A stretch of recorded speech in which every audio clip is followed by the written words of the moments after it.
Report breaking വാർത്തയിലേക്കാണ് നമ്മൾ പോകുന്നത്. കോൺഗ്രസ് സ്ഥാനാർത്ഥി നിർണയ ചർച്ചകൾ പുരോഗമിക്കുകയാണ്. മറ്റന്നാൾ കേരളത്തിലെത്തുന്ന മധുസൂദനൻ മിസ്രി നേതാക്കളുടെ അഭിപ്രായം തേടും. സ്ക്രീനിംഗ് കമ്മിറ്റി അംഗങ്ങൾ 3 ദിവസം കേരളത്തിൽ തുടർന്നേക്കും. ജില്ലാ നേതാക്കളുടെ യോഗം ചൊവ്വാഴ്ച പൂർത്തിയാകും.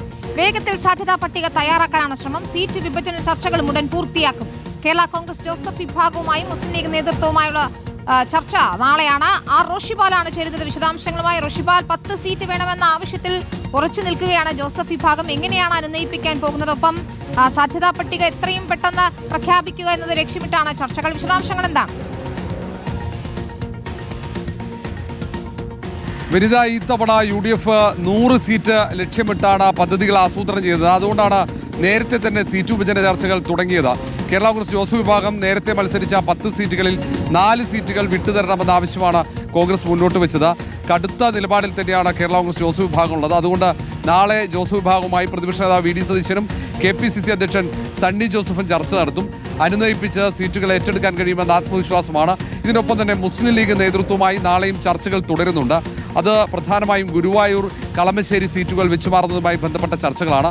പട്ടാമ്പി, കോങ്ങാട്, ഒപ്പം പുനലൂർ സീറ്റുകൾ വിട്ടു നൽകാമെന്ന് നേരത്തെ തന്നെ മുസ്ലിം ലീഗ് വാഗ്ദാനം ചെയ്തതാണ്.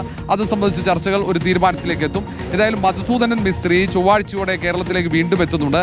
സ്ക്രീനിംഗ് കമ്മിറ്റി അംഗങ്ങളുമുണ്ട്. ഇവർ പ്രധാനപ്പെട്ട നേതാക്കളുമായി കൂടിയാലോചന നടത്തും. സ്ഥാനാർത്ഥികളുമായി ബന്ധപ്പെട്ട നിർദ്ദേശങ്ങൾ സ്വീകരിക്കുന്നതാണ്. അതിനിടയിൽ തന്നെ ജില്ലാ നേതാക്കളുടെ KPCC വിളിച്ചു ചേർക്കുന്ന യോഗം അത് ചൊവ്വാഴ്ചയോടെ പൂർത്തിയാകും. ഇനി കോഴിക്കോട് അടക്കമുള്ള ജില്ലകൾ മാത്രമാണ് ഈ അഭിപ്രായം തരുന്നത് പൂർത്തിയാകാനുള്ളത്.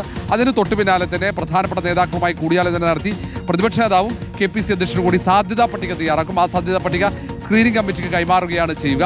ഏതായാലും ഏറെ വൈകാതെ തന്നെ സാധ്യതാ പട്ടിക തയ്യാറാക്കാനുള്ള ഒരു ശ്രമമാണ്, തീവ്ര ശ്രമമാണ് ഇപ്പോൾ കോൺഗ്രസ് നേതൃത്വം നടത്തുന്നത്. വിനീത, ശരി, ഏതായാലും പെട്ടെന്ന് തന്നെ സ്ഥാനാർത്ഥി പട്ടിക തയ്യാറാക്കുക എന്നതിലേക്ക് ലക്ഷ്യമിട്ടുകൊണ്ടുള്ള ചർച്ചകളാണ് കോൺഗ്രസ് നേതൃത്വം നടത്തിക്കൊണ്ടിരിക്കുന്നത്. ഈ കക്ഷികളുമായുള്ള ഉഭയകക്ഷി ചർച്ചകളിൽ എന്ത് തീരുമാനമുണ്ടാകുമെന്നത് നിർണായകമാണ്. റോഷിപാൽ വിശദാംശങ്ങൾ നൽകുകയായിരുന്നു തിരുവനന്തപുരത്ത് നിന്ന്.